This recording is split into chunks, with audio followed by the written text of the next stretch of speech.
fue, según la información que él dio al directorio del Partido Nacional y luego en la prensa, constató que los barcos se estaban construyendo, que había un importante avance en la construcción del primer buque, que había una cantidad de, creo que habló de 500 personas trabajando en la construcción del barco, que hay una cantidad de subcontratos, el astillero hace el casco y algo más, pero los motores son marcas Caterpillar, que los compra el astillero a la empresa Caterpillar, toda la parte de armamentos y toda la parte de defensa, la parte tecnológica es otra empresa tercerizada que se los brinda al astillero, todo el equipamiento, el alojamiento, es decir que hay decenas de empresas que están trabajando en la construcción de ese barco, que cada una de ellas va a empezar a trabajar en él cuando llegue su turno.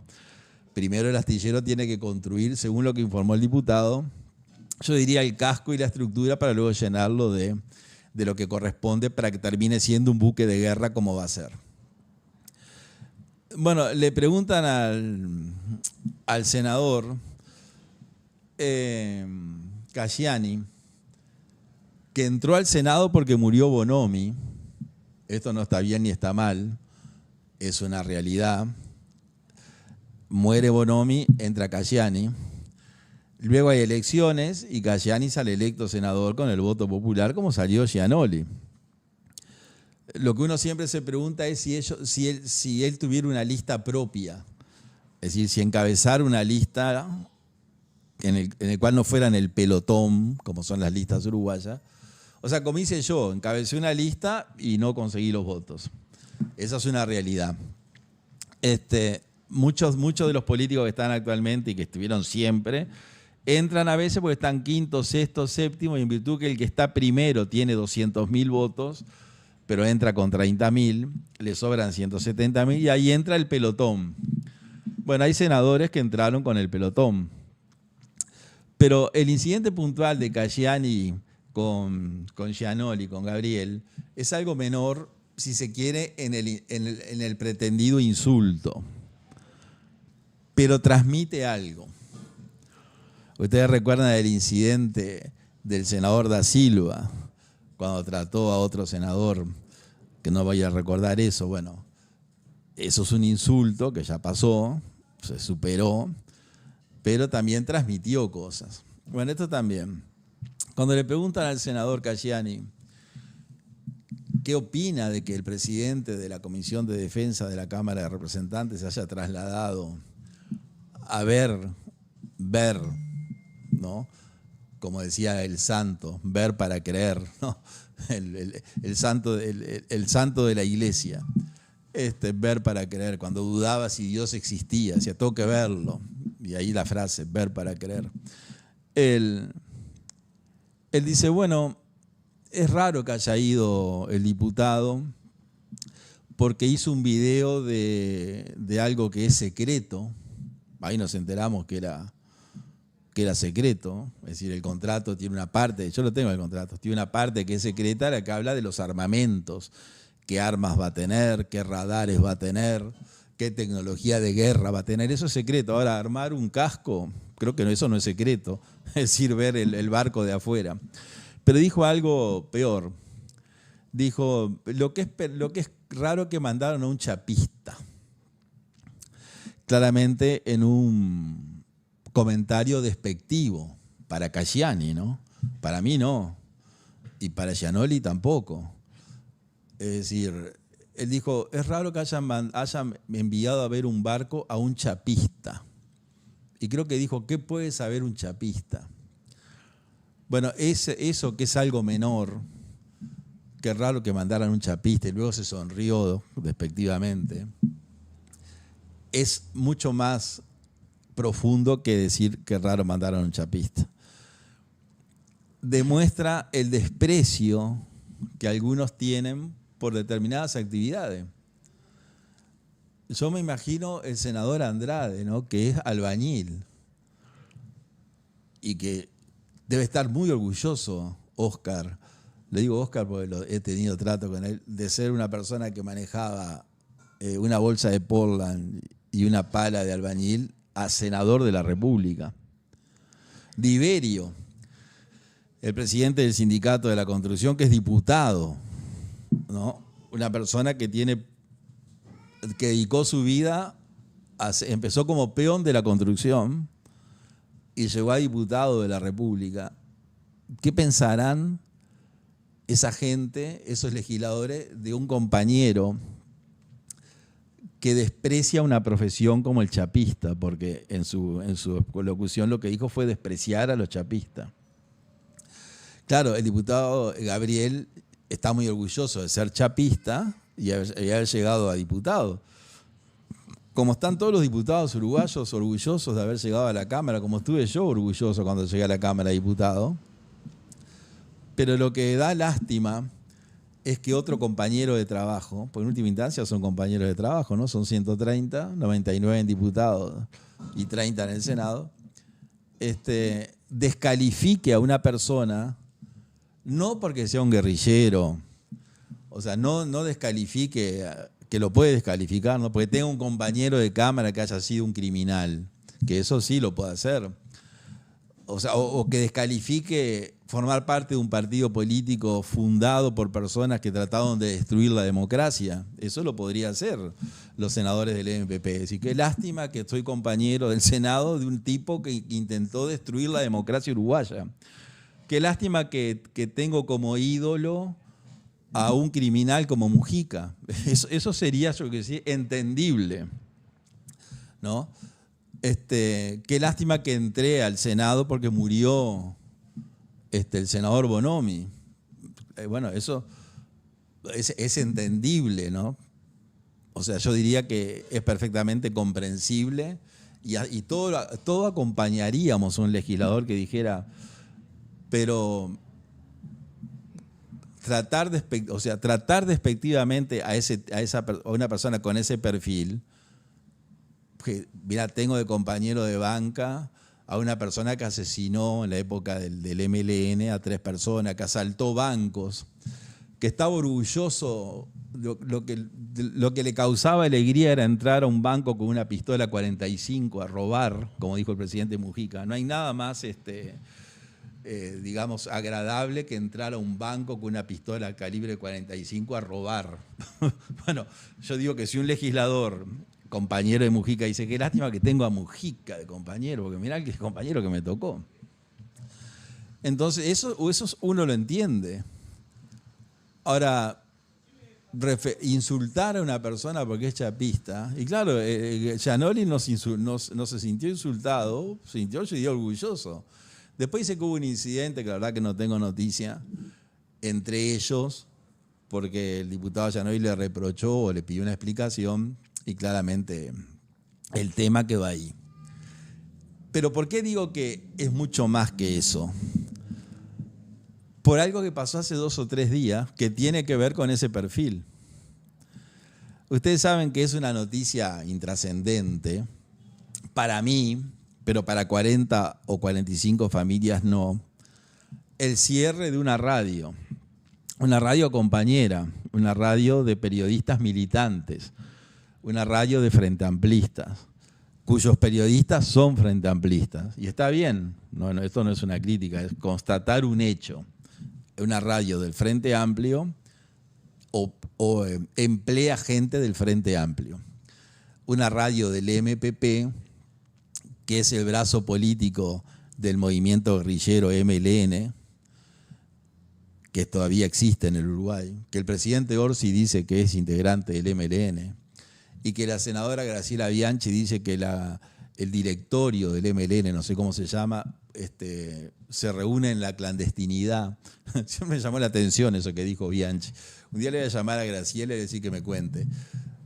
El directorio trabaja en la clandestinidad del MLN hoy, 2025. Que trabajara en la clandestinidad en el 60, cuando se levantaron contra la democracia, era lógico. Pero que trabajen hoy en la clandestinidad es raro. Porque acá, si no están haciendo ninguna actividad ilícita, si no cometen ningún delito, ¿para qué van a estar en la clandestinidad? Pero dice la senadora Bianchi. Hace unos días cerró M24. M24 es una radio que era del MPP.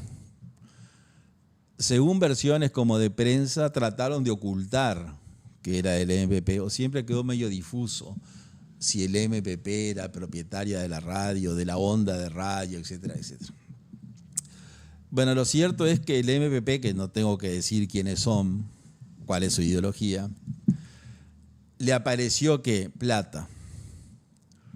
O sea, vino una empresa argentina de derecha, por no decir de ultraderecha, según la versión de prensa, y le compra al MPP, que es de izquierda, por no decir de ultraizquierda, la radio.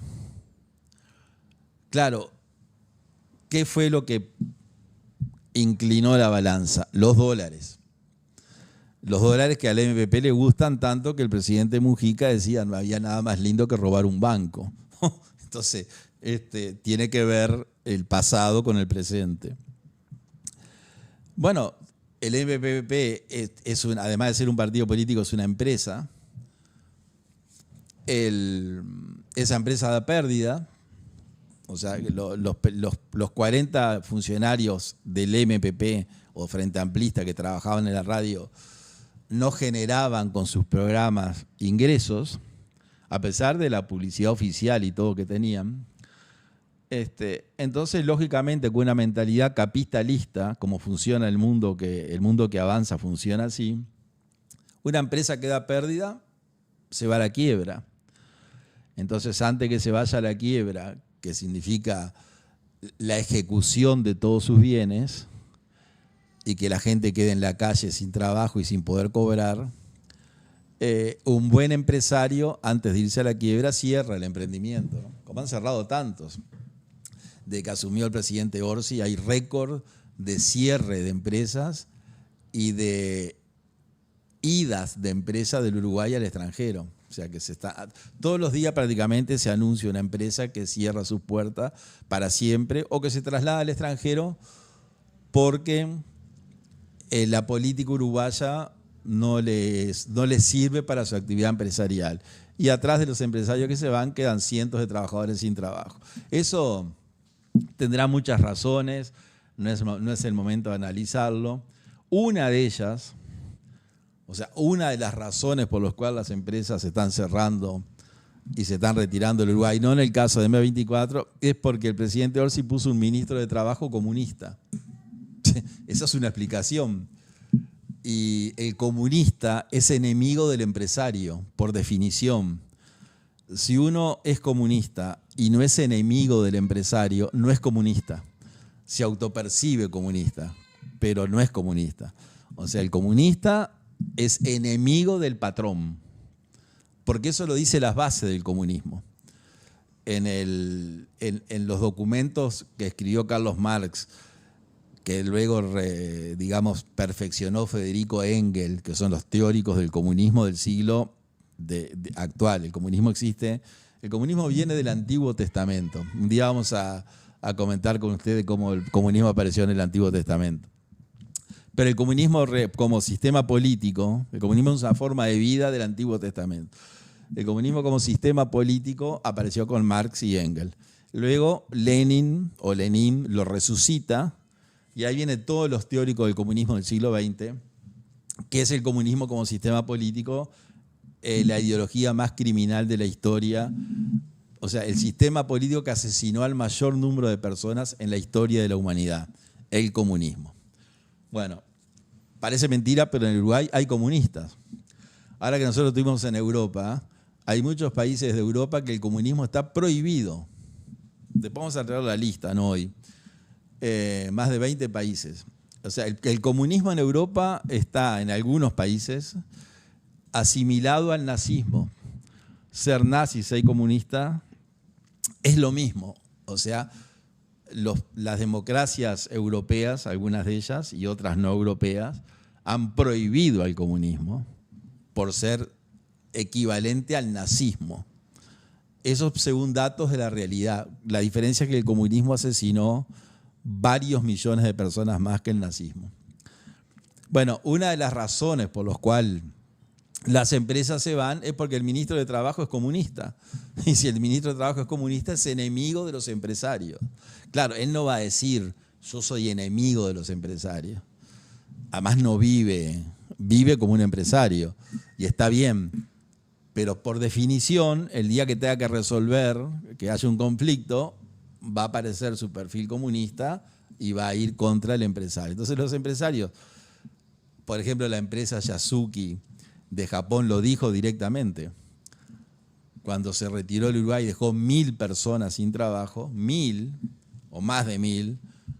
Dijo, entre otras razones que nos vamos, es el tema sindical. Después lo trataron de desmentir, pero al principio cuando dijeron la verdad lo dijeron. Y el tema sindical es manejado por los comunistas. Eso no es nada raro, es la realidad.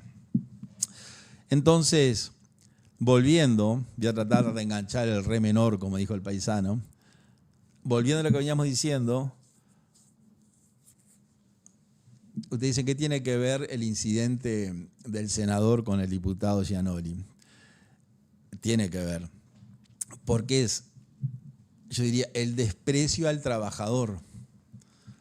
O sea, que le haya dicho chapista lo de menos, desde el punto de vista de la noticia.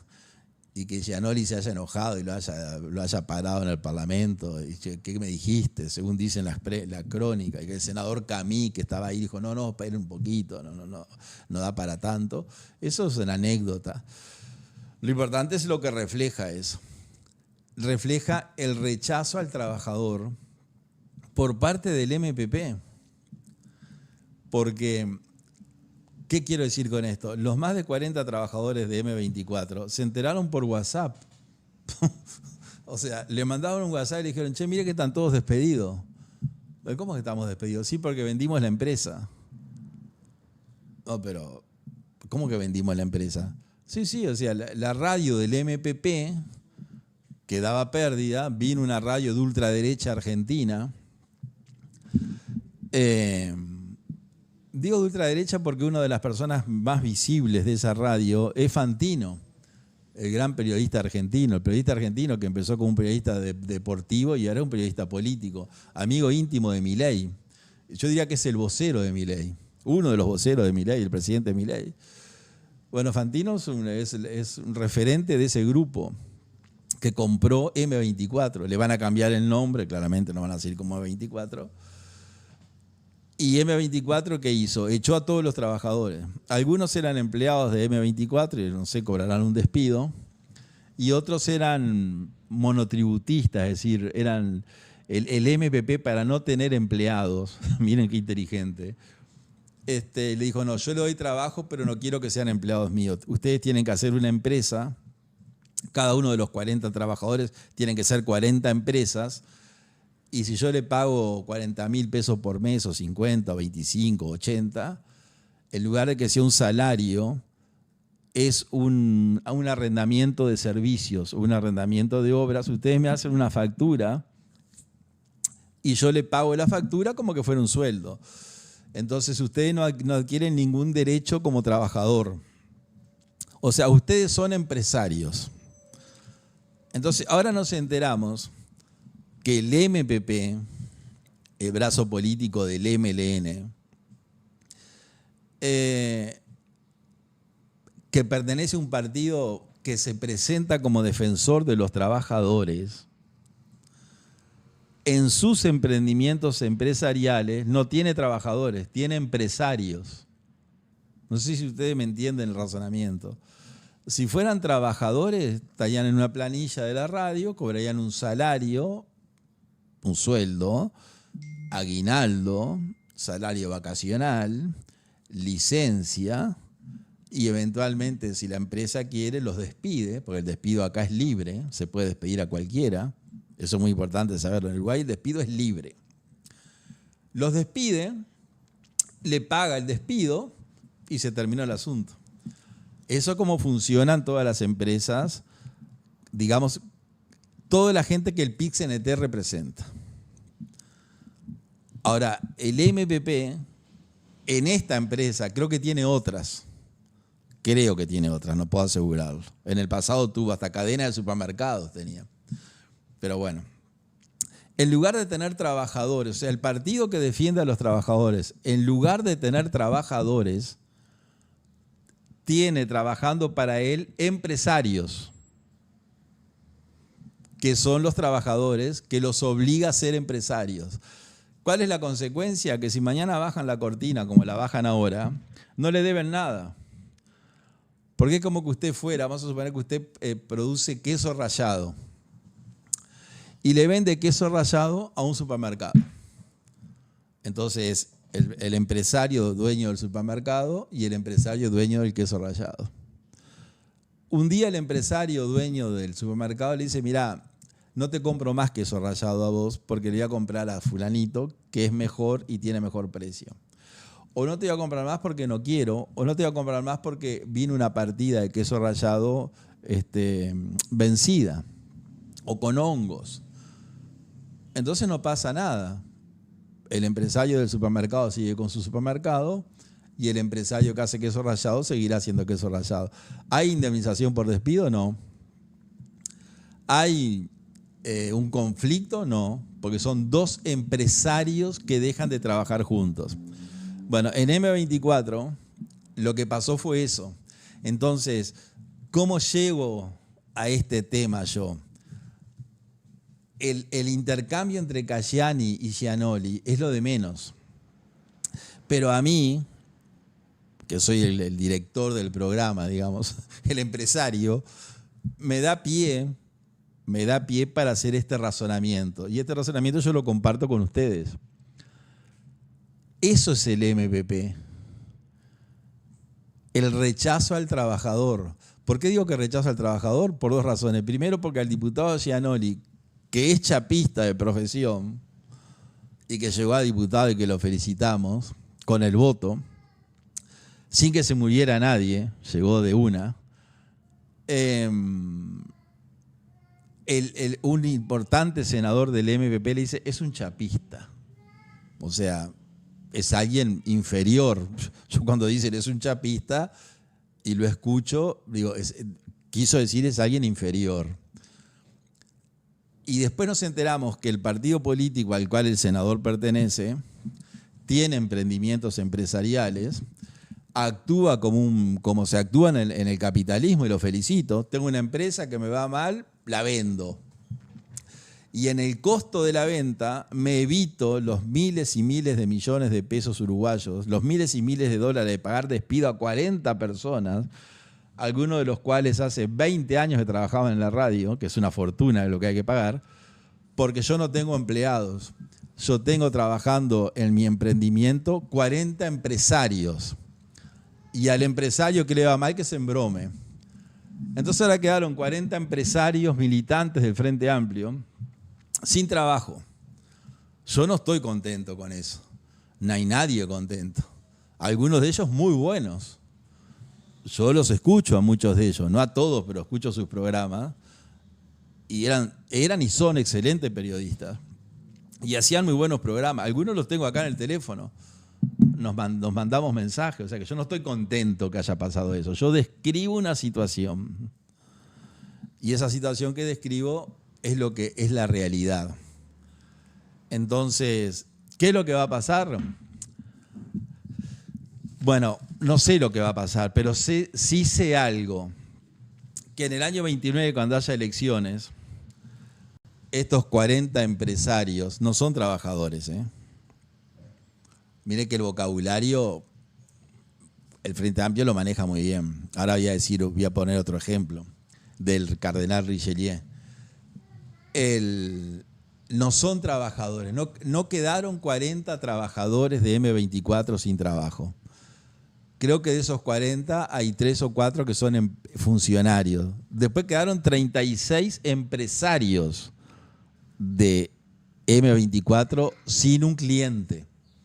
Esa es la realidad. Los periodistas de M24 son empresarios, tienen una factura, tienen IVA, tienen un RUT y le facturan a la empresa. Esos 37 empresarios quedaron sin un cliente. ¿Cuál era el cliente? M24. Y ahora hay 3 cosas para cerrar el tema. El ministro Castillo del Partido Comunista, que sale siempre corriendo a decir hay que citar a los patrones para que nos expliquen. Vamos a citar a las empresas que se van a que nos den explicación. Vamos a citar al dueño del frigorífico a ver por qué mandó gente del seguro de paro. Vamos a citar a los dueños de Yasuki que nos digan por qué dejan 1000 personas sin trabajo.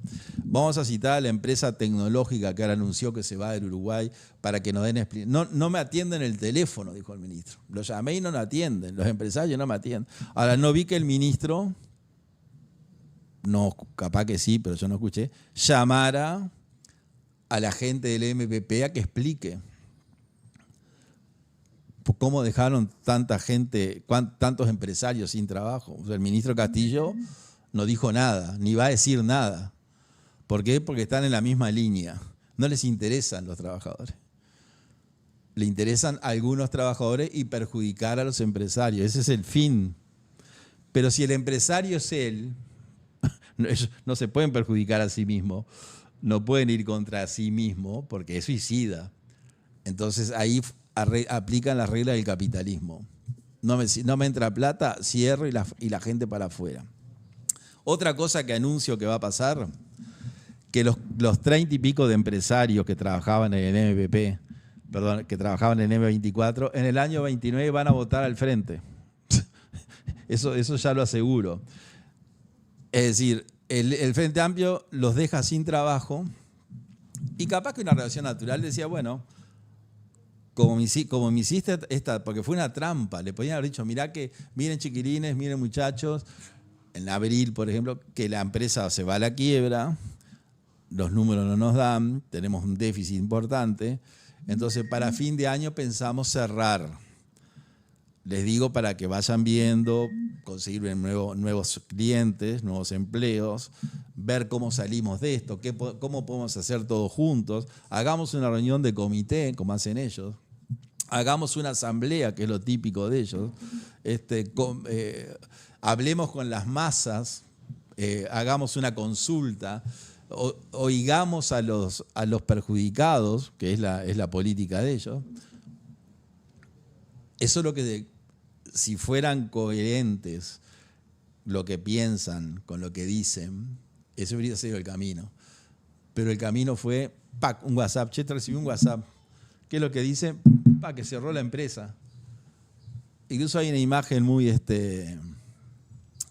yo diría muy significativa en un TikTok que vi, que hay un funcionario de la radio, que no lo conozco, que alguien lo filma, que baja una cortina y la cortina cuando baja dice M24.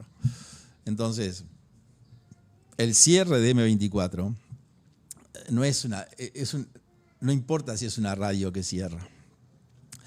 Es un tema absolutamente menor la noticia, ¿no? Cerró M24. Y bueno, durante 3 días los referentes están en los canales, en los programas de YouTube, quejándose o denunciando esta situación.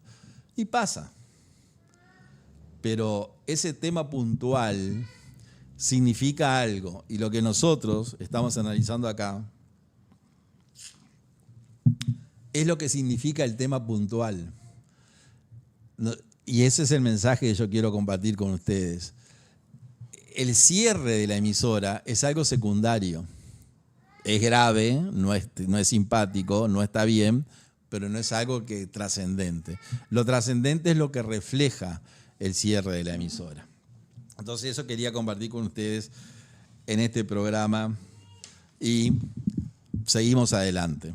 Son las 10:07. Estamos recibiendo mensajes, puse el teléfono sin volumen, porque hay entre los mensajes que nos decían, molesta la campanita de los mensajes. Bueno, después vamos a ver los mensajes, después los vamos a contestar. 10:07 del día jueves 27 de noviembre y seguimos con nuestro programa en vivo y cambiamos de tema. Pasamos a otro tema sin cortes.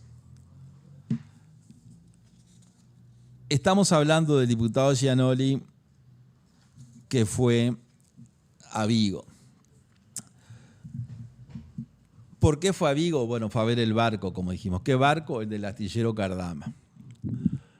Esto nos lleva al tema del cardenal Richelieu, del ministro O'Donnell y del astillero Cardama. Yo me traje acá unos apuntes. No sé si traje apuntes del cardenal Richelieu. Creo que sí, por lo menos lo había intentado imprimir, pero se ve que no lo traje. No importa. Igual me acuerdo. Tengo memoria. ¿Quién fue el cardenal Richelieu? Que pasó a la historia. Miren cómo la historia se repite, la historia es divina. Hay que conocer la historia para interpretar la realidad. ¿Quién fue como que estuviéramos en la facultad? Porque en la facultad lo estudiamos, por eso lo cito. Una pregunta de un parcial. ¿Quién fue el cardenal Richelieu? ¿Y por qué sobrenombre pasó a la historia? O sea, Richelieu era un ciudadano francés, sacerdote, que hizo una carrera meteórica dentro de la iglesia y llegó al grado de cardenal. El grado de cardenal es el grado inferior al del papa. O sea que después de cardenal, lo que se puede ser es papa. Así que es muy importante ser un cardenal en la iglesia. ¿Cuál era el sobrenombre del cardenal Richelieu? La eminencia roja.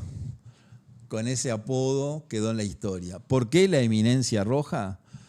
Primero, por la influencia que tenía en el gobierno de Francia, que ahora vamos a contar, y segundo, por la ropa, porque vieron que los cardenales, entre su indumentaria, tienen como unas capas rojas.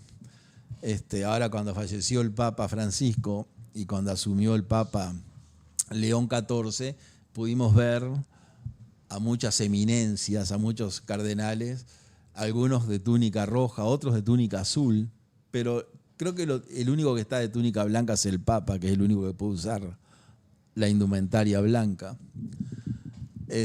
Son esas cosas de protocolo.